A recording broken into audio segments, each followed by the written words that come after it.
कि चिंतित नहीं हैं, जो चिंता कर रहे हैं उनकी तो सुन लो आप, और आप सरकार के नुमाइंदे हैं, आप बात पहुंचाइएगा। मंत्री जी भी विराजे हैं।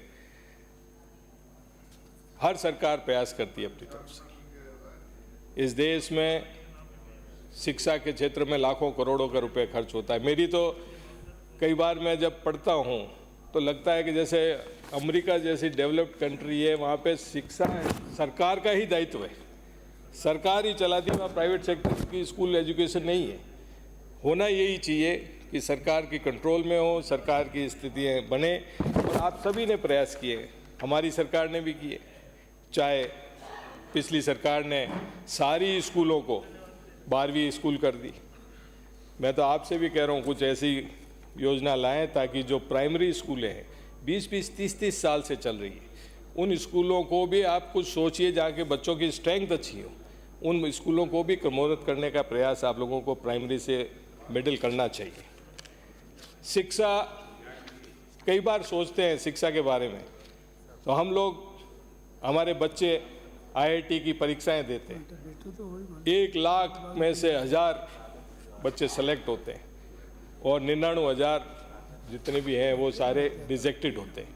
मेरी तो मान्यता है सभापति महोदय कि शिक्षा के क्षेत्र में ये भेदभाव नहीं होना चाहिए। बच्चे किस तरह से मेहनत करते हैं, उन बच्चों को प्रोत्साहित किया जाना चाहिए। तो इसलिए आप जो अभी राइजिंग राजस्थान की बातें करती है, हमने इतना फंड लिया है, सब लिया है, आप एजुकेशन सेक्टर में लाइए। जब तक हम हमारी पीढ़ियों को तैयार नहीं करेंगे, हमारे बच्चों को तैयार नहीं करेंगे, क्योंकि बाहर की कंपनियां तो आके कमा के चली जाएगी, वो नौकरियों पे भी लगाएंगे तो अपने लोगों को लगाएंगे। जब तक हम हमारे यहाँ के ह्यूमन रिसोर्सेज को तैयार नहीं करेंगे, और वो तैयार कब होगा, जब हम हमारे अच्छी यूनिवर्सिटीज़, अच्छे शिक्षा संस्थाएं स्थापित करेंगे, MBAs हो, इंस्टीट्यूट हो, अभी मेडिकल कॉलेज आपने सरकारों ने की है हर जिले में, तो आप देखना कि आने वाले समय में हर जिले में डॉक्टरों की कमी नहीं रहेगी। तो इस तरह से मेरा सुझाव है कि इंफ्रास्ट्रक्चर डेवलप किया जाए, तो उस इंफ्रास्ट्रक्चर का फायदा राजस्थान की जनता को ही होगा, अंत में हम सबको होगा। लाइसेंस सिस्टम है, लाइसेंसरों के लिए भटकना पड़ता है स्कूलों के लिए, उसको भी कम किया जाए।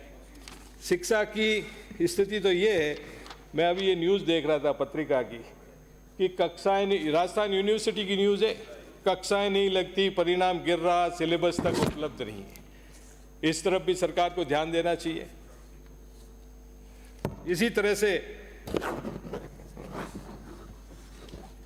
टीचर्स के पद, आप सभी, हम सभी अगर अंदर झांक के देख लें, या हम पार्टी की बातें कर लेंगे, पार्टी पक्ष की बातें कर लेंगे, पर जब हम गाँव में जाते हैं तो शिक्षा के क्षेत्र में स्कूलों के पद खाली पड़े मिलते हैं, और जो सिटी एरियाज हैं उन सिटी एरिया में पद ज़्यादा भरे पड़े हैं और ग्रामीण इलाकों के पद खाली हैं।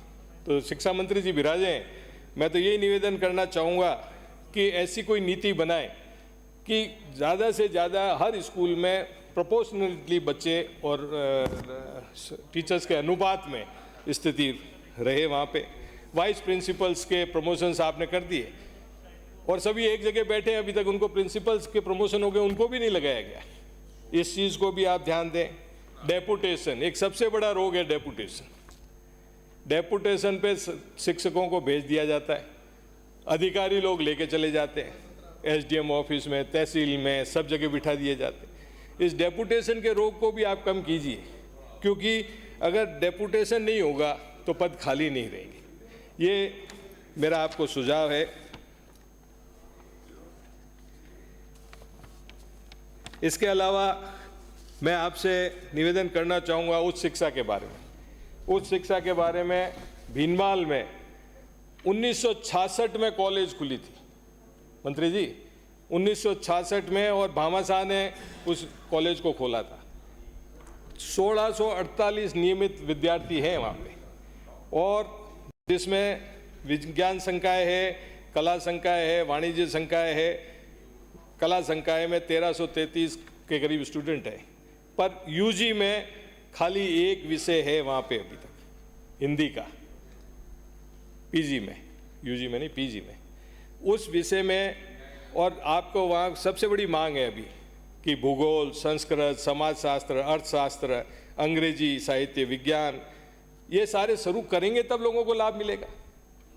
भिनमाल में इतना इंफ्रास्ट्रक्चर मौजूद है, साइंस फैकल्टी नहीं है पीजी में। भामाशाहों ने वहाँ पे साइंस की इतनी बढ़िया लैब्स बना रखी है जो कहीं राजस्थान में मेरे ख्याल से नहीं होगी।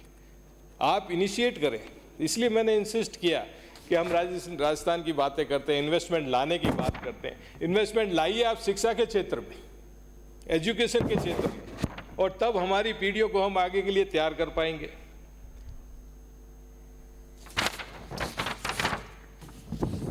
विज्ञान संकाय का मैंने आपको निवेदन किया। शैक्षणिक स्टाफ में भिनमाल कॉलेज में 21 पद स्वीकृत है और 8 पद ही भरे पड़े, और इसमें भी फिर वही डेपुटेशन का रोग आ गया। डेपुटेशन पे काफ़ी शिक्षक चले गए, लेक्चरर्स चले गए। इस डेपुटेशन से छुटकारा दिलाओ, इससे तो ट्रांसफर कर दो भाई। पद खाली होंगे तो कम से कम भरे तो जाएंगे वो, वरना डेपुटेशन करा के टीचर्स, लेक्चरर्स चले जाते हैं और पद वहीं के वहीं खाली रह जाते हैं। तो इसलिए मेरा निवेदन है कि शिक्षा के क्षेत्र में, मैं इस बहस में नहीं पढ़ना चाहता कि किसने क्या किया। हर सरकार आती है, हमारी सरकार आई तो हमने चाहे 12वीं स्कूलें की तो कोई अच्छा डिसीजन था। हमने इंग्लिश मीडियम स्कूलें खोली, आप लोग उसका विरोध करते हैं। किसके बच्चे पढ़ते हैं? आज भी मैं आपको कहता हूं कि सरकारी विद्यालय से निकले हुए बच्चे ज़्यादा आईएएस अफसर बने हैं या पदों पे पहुंचे हैं कि प्राइवेट स्कूलों में। और हम सब यहाँ बैठे हैं, अगर हम सरकारी स्कूलों में बच्चों को पढ़ाते हैं तभी इस चीज़ का फ़ायदा होगा। इंग्लिश मीडियम स्कूलों का आपने कहा टीचर्स आएंगे वगैरह आएंगे, तो सिस्टम को लागू करने पर, डेवलपमेंट होने में समय लगता है। ये डिसीजन भी आने वाले समय में ऐतिहासिक डिसीजन बन के रहेगा। तो इसलिए मैं ये नहीं कहना चाहता, आप लाइए, आप भी योजना लाए, हम तारीफ करेंगे उसकी, पर शिक्षा के क्षेत्र में किसी तरह की बहस नहीं होनी चाहिए। शिक्षा के क्षेत्र में हम जितना ज़्यादा अच्छा इंफ्रास्ट्रक्चर तैयार कर सके, ये हमारा प्रयास रहना चाहिए। मैं आंकड़ों के मायाजाल में नहीं जाकर मैं इतनी बात कहना चाहूँगा कि शिक्षा के समय में जो आपने बातें कही और मुझे भी समय दिया, एक तो ये खाली पद भरे। आज प्राथमिक स्कूलें अगर कोई 30 साल, मेरे यहाँ पे एक पीपली नाड़ी स्कूल है, 98 में बनी और एक कमरे से चल रही है, 200 बच्चे हैं उसके अंदर, सर ढकने की जगह नहीं है। तो इस तरह के आप पता करके, अभी अच्छा था, मैंने सुनने में बड़ा अच्छा लगा कि बजट के बाद जब चर्चा के समय सारे प्रभारी मंत्रियों को और सेक्रेटरीज को भेजा गया जिले में कि पता लगाओ क्या लागू हुआ क्या नहीं हुआ। तो मेरा सुझाव है कि आप लोग फीडबैक लीजिए, अपडेट रहिए, और जो सिस्टम में खराबियां हैं उसको ठीक करने का प्रयास हम करेंगे, तभी हम एक अच्छी शिक्षा इस देश को और इस जनता को उपलब्ध करा पाएंगे। इतना ही मैं कहना चाहता हूं। धन्यवाद। श्री देवेंद्र